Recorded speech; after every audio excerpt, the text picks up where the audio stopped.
this is me, Arya ma'am. In this today's class, we are going to learn some of the important topics from Lesson 7 Circulatory System. So here we go. The first topic we are going to learn about is, of course, heart. So when you think about heart or when you learn about heart, you must remember three things in your mind. Where is my heart located? So first one is location. And what about the size of my heart? That is the second point. And third one is what my heart does. That is the function. Okay. So first one is location. Another one is size. And third one is function. Let's see the location on screen. You see here where is the heart located or where is your heart located? You can see here between lungs at the center. Yes. And above the diaphragm. Have you seen diaphragm structure on screen? Yes. So simple. It is located in the center between your lungs above the diaphragm. Alright. And moving to size. Size you have to study length and width of the heart. Okay. Length is 12 centimeter and width is 9 centimeter. Then comes the function. See, function you have to be very careful. Function of blood is to, function of heart is to pump the blood. Don't get confused. Okay, don't write or think about purification, nothing. No. So function of heart is actually pumping the blood. Purification or exchange, that's something, all this happening in your lungs. Careful. Okay. So function of heart is to pump the blood. Where it is pumping? Actually, it is pumping the blood throughout your body. It is giving blood, distributing blood or circulating blood throughout your body. Okay. And this blood actually, carrying oxygen, nutrients, hormones, even it carries metabolic waste, everything. So heart play a vital role in pumping blood throughout your body or circulating blood, pumping and circulating blood throughout your body. Okay. So next is about the structure of heart. So before going in detail about the structure of heart, you must understand our heart is actually protected by a double wall membrane. Okay, that membrane is shown here in the diagram and that membrane is known as pericardial membrane or pericardium membrane. Okay, it is a double wall. Double wall means two wall.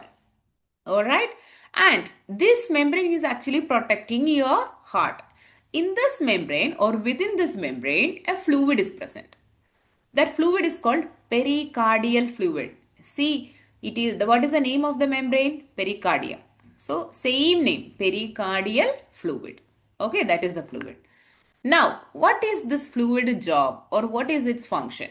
Okay, it is protecting your heart. How it is protecting your heart is, it will reduce the friction and it will make easy for the pumping of the blood.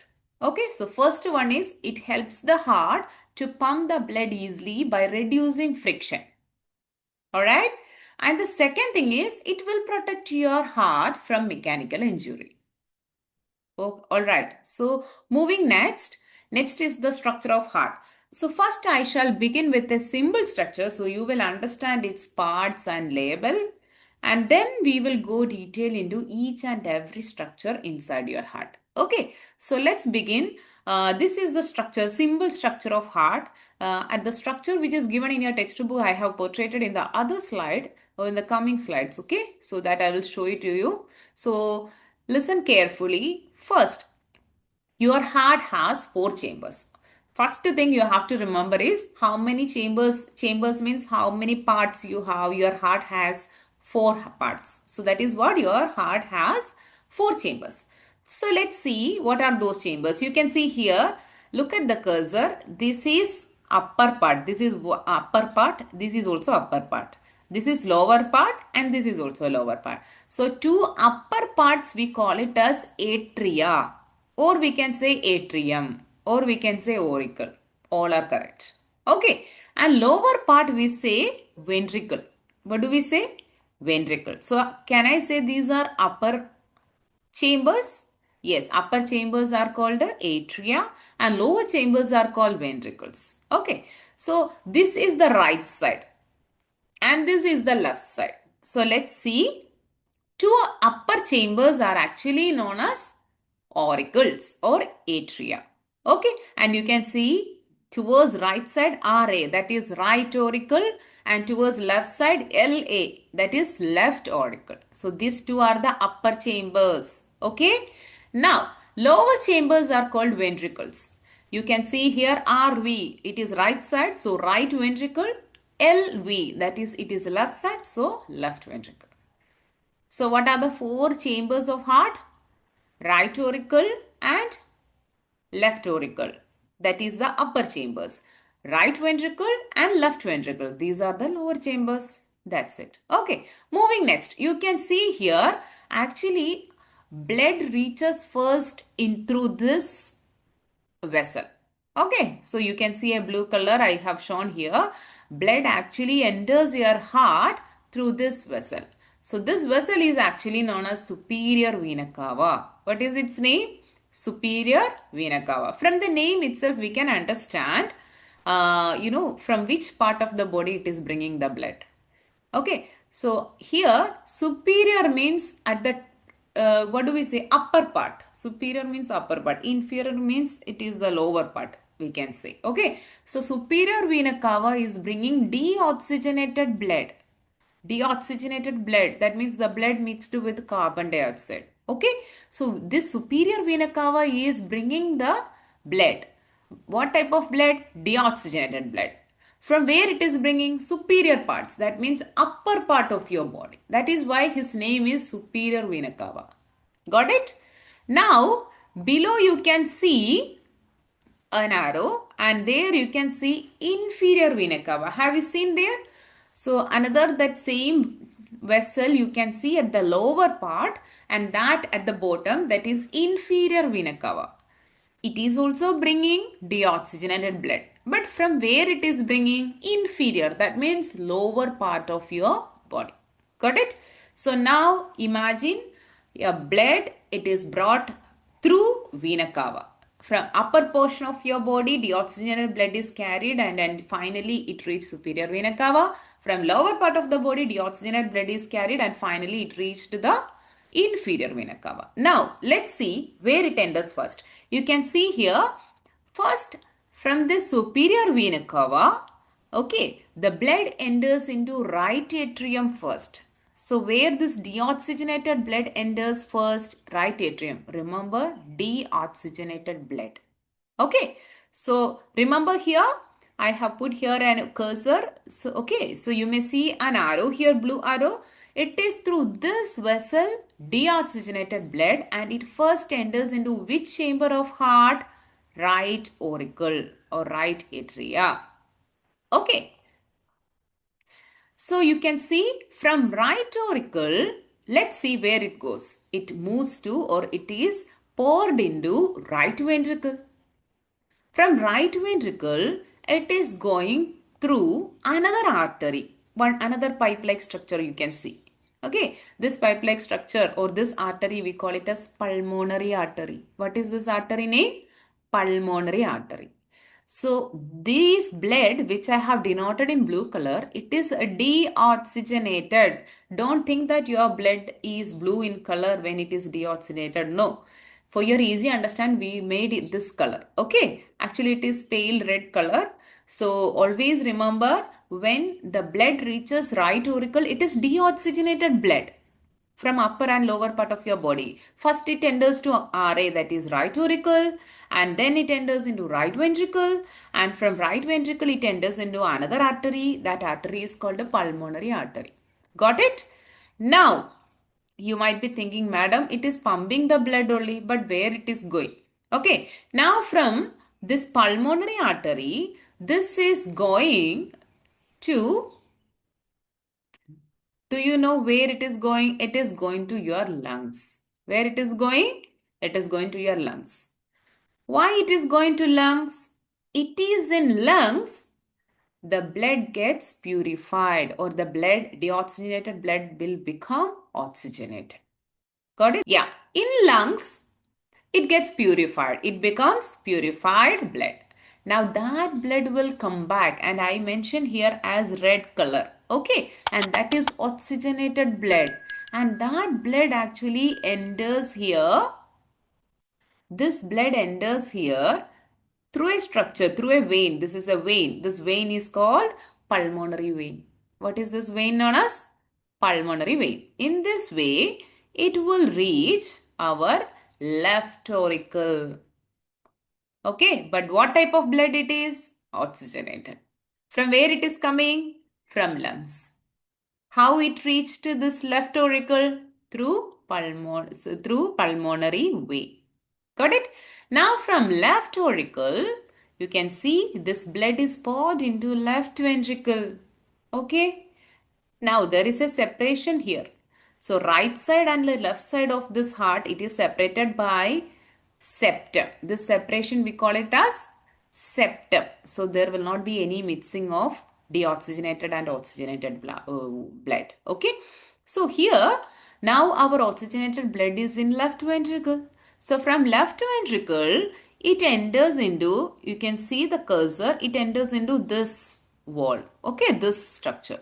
And this artery, that is this artery, and this artery we call it as aorta. What is this artery known as? Aorta. Okay, so this is how actually blood is flowing inside your heart. Detail I will tell you, but just you understand there are 4 chambers. What are the 4 chambers? Up to upper chambers called atria, to lower chambers called the ventricles. Then we have studied about how blood is, brought to right auricle through vena cava. Which vena cava? 2 types you have studied.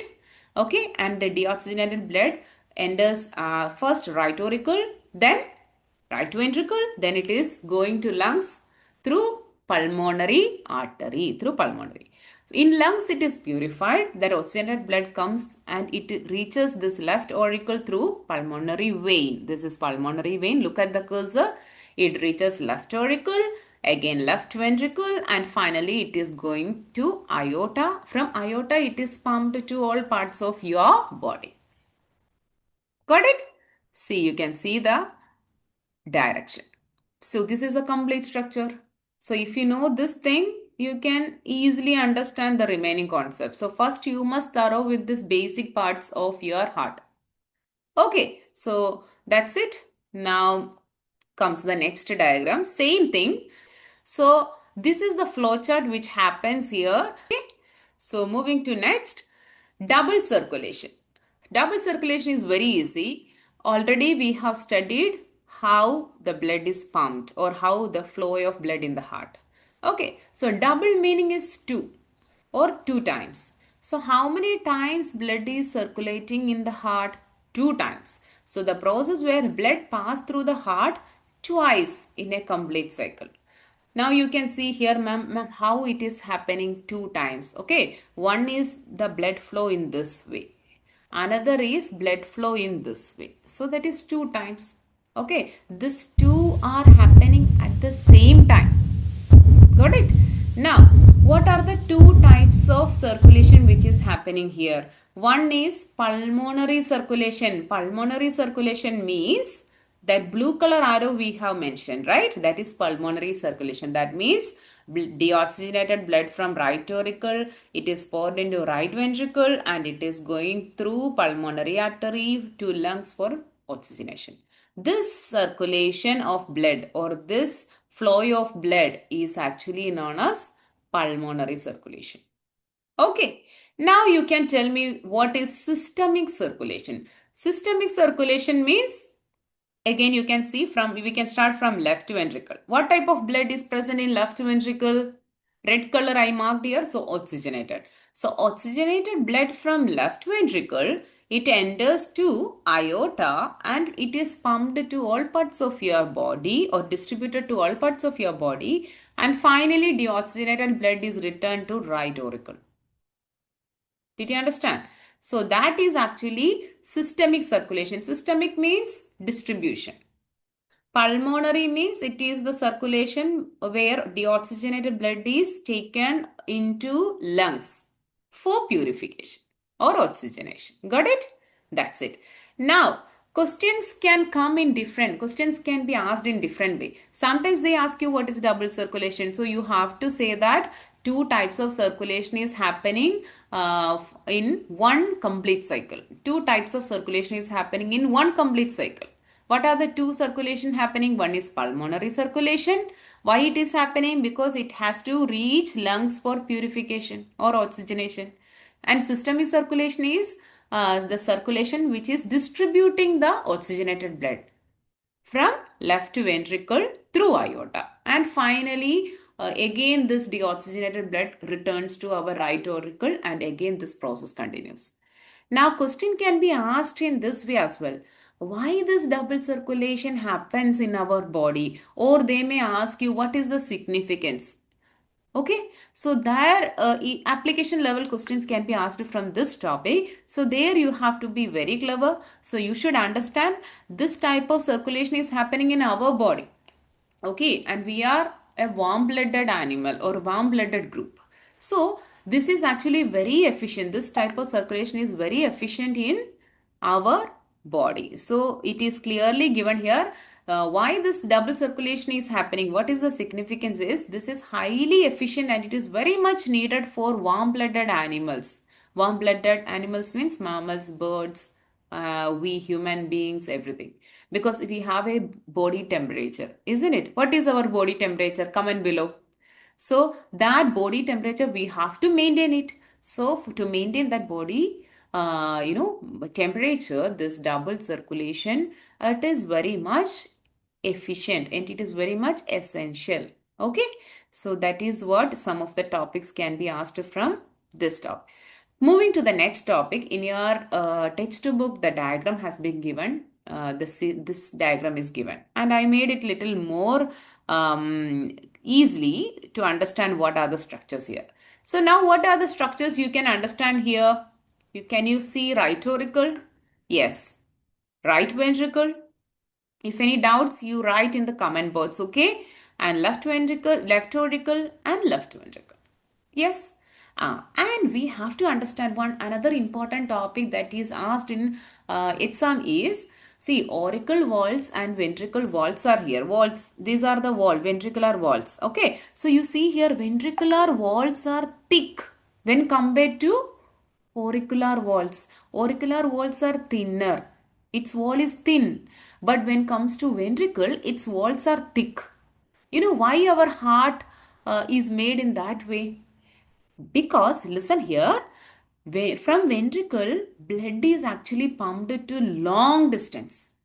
Isn't it? See, from auricle it is, they don't have much job. From right auricle, they simply need to pour this blood into right ventricle only. Just pouring only from here to here, that's it. Okay, from left ventricle also from here to here. So they don't have much work. So if their wall is thin, it's fine. But ventricle's case, they need to carry this blood to long distance. In the case of right ventricle, of course, it needs to carry to lungs only. But from left ventricle, it is carried to all parts of your body through aorta. So it is going to long distance. That is why the walls must be strong. Yes, that is why the walls are made thicker. So that is a question which is very important for your exam. Why ventricular walls are thicker than auricle? Because it is carrying blood to long distance in your body. Okay, that is why the walls are thicker in ventricles. Got it? Now comes the structure. Each and every structure I am going to tell you. This structure we already studied. This structure is actually bringing deoxygenated blood to right auricle. Yes? What is the structure name? Superior vena cava. Same way below, what is the structure name? Inferior vena cava. We already studied what it is bringing. What type of blood? Deoxygenated. Then comes, you can see a structure here, blue color. I just marked here. You can see the pink cursor. Okay.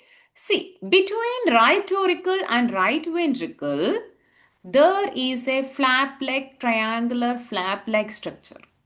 Three flap-like structure. I simply made it as 1, 2, 3, simply for your understanding. Okay, 1, 2, 3. So this triangular flap-like structure, flap means like this. This is flap. Okay, this triangular flap-like structure which is present between right auricle and right ventricle. This flap-like structure we call it as tricuspid wall. What is this known as? Tri means three. So three lines I marked here for your easy understanding. Okay. So tricuspid wall. So where is tricuspid wall location? It is located between right auricle and right ventricle. Got it? Same way, what happens here is, so let's see, other side you can see a red color. Have you seen here red color wall? Yes, this red color wall, I marked it as two lines. Okay. So always remember this red color wall, it is located between left auricle and left ventricle.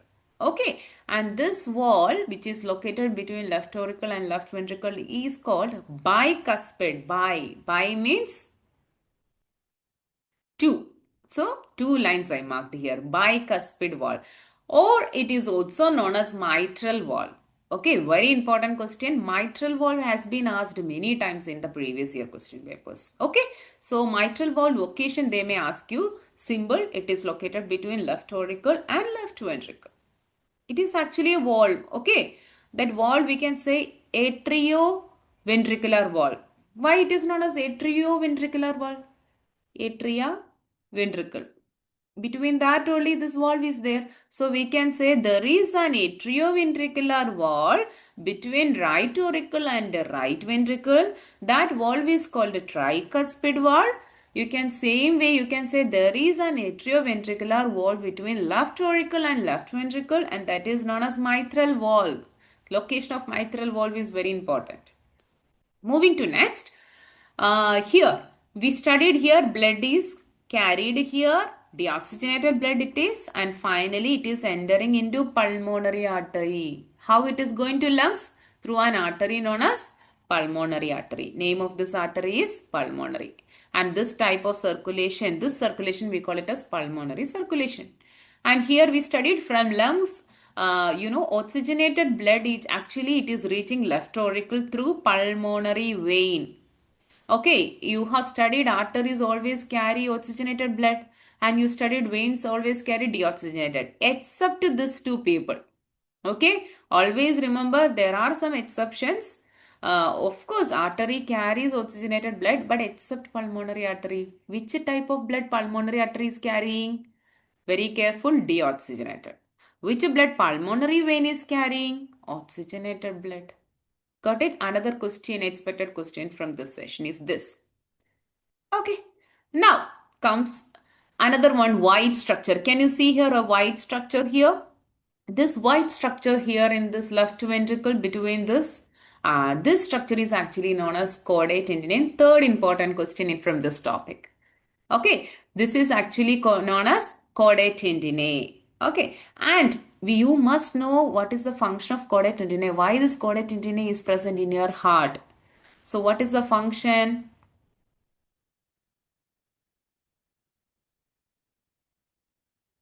Chordae tendineae function is the apices of the flaps are held in position. See, you know this tricuspid valve is here, and you know here bicuspid or mitral valve is here. Yes, but they may go inverted. What will happen if they go inverted? Inverted means opposite to the position. What will happen? Because it is actually blood is flowing to this side, blood is flowing to that side, blood has to go there, here, everywhere. So they have to sit properly. Their position must be held properly. Yes. So the epices means the top portion. Okay. So the epices, that is the top portion of this flap-like structure. Flap-like means tricuspid, bicuspid.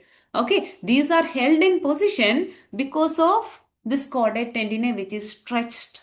This chordae tendineae is stretched and it is holding this flap-like structure so that it will not go inverted. Okay, so what is the function of chordae tendineae? The chordae tendineae, it will keep the apices of these flaps in position. It will not go inverted. Okay, it prevent valve inversion. That means it will not go, what do we say, upside down or something. This walls will not go. Alright, so this is a complete structure, internal structure, and the next topic we are going to discuss is the atrial systole and ventricular systole in the coming videos. So stay tuned. If you understand this, comment me yes. Okay, so see you everyone. Bye.